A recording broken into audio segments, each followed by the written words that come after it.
Bonjour, j'espère que vous allez bien.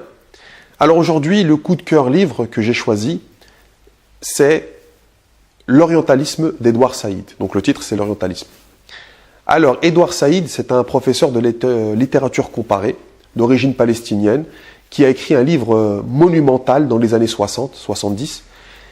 Et ce livre a eu un impact sur ma vie parce que il m'a permis de comprendre comment on construit une image fantasmée d'une autre culture, et après, quand on se rapproche un peu plus, d'une autre personne.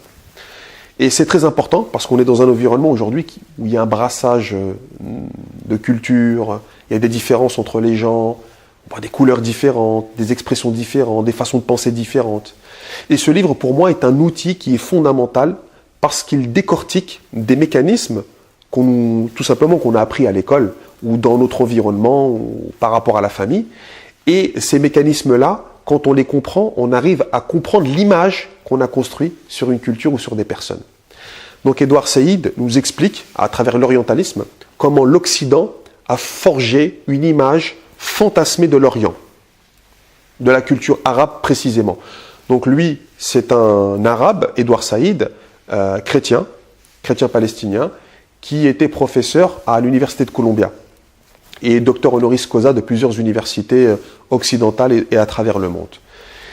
Et son livre a défrayé la chronique parce qu'après il y a beaucoup d'orientalistes qui n'étaient pas d'accord avec lui, ce qui est leur droit, mais je vous invite vraiment à lire ce livre-là parce que il va vous faire comprendre comment à travers la littérature notamment, à une époque où les gens n'avaient que ça comme vecteur de la culture, c'est-à-dire la lecture, il n'y avait pas Internet, il n'y avait pas les écrans, et bien comment par exemple au 19e siècle, toute une littérature a été faite sur l'Orient pour accompagner la colonisation et construire une image. D'accord ? Et souvent on fait ça. On construit des images, des prototypes, et dès qu'on voit quelqu'un qui correspond à telle culture ou à tel profil, hop, on le met dans des cases. Alors quand on est un peu intelligent et qu'on arrive à avoir de la souplesse, on met les gens dans des cases et on sait très bien qu'un humain, ça reste un humain, qu'il est soumis à l'influence, avec qui on peut discuter, on peut échanger, on peut l'influencer, il peut nous influencer. Mais quand on a une vision très étriquée, et étroite et fermée, on laisse les gens dans les catégories, et une fois qu'il y en a un qui a correspondu à la catégorie, eh bien, on va appliquer ça à tout le monde. Et c'est ce qu'on appelle le préjugé, qui est très bien décrit dans le discours de la méthode de Descartes.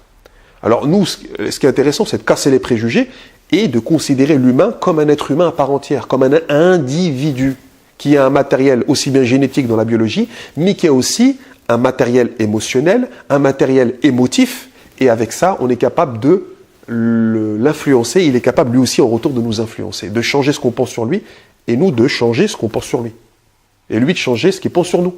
Et c'est ça qui est intéressant. Donc ce livre, moi, m'a été fort utile. Donc je l'avais lu pendant mes études à l'université. Et de temps en temps, je le feuillette, je reprends des notes. Et c'était vraiment le coup de cœur pour moi. Voilà. Donc ce sont des livres qui sont importants parce qu'ils changent nos perspectives, ils changent nos manières de voir le monde. Et ils changent ce qu'on appelle nos paradigmes. Et quand on aura des paradigmes un peu comme ça, bien placés, et on va dire, objectifs, mais en vérité, l'objectivité n'existe quasiment pas. C'est juste des vues de l'esprit. Mais au moins qu'on essaye de mieux se comprendre et de mieux se respecter. En tout cas, moi, c'est ce qui me plaît le plus. Voilà, je vous dis à bientôt pour une autre vidéo, pour un autre coup de cœur.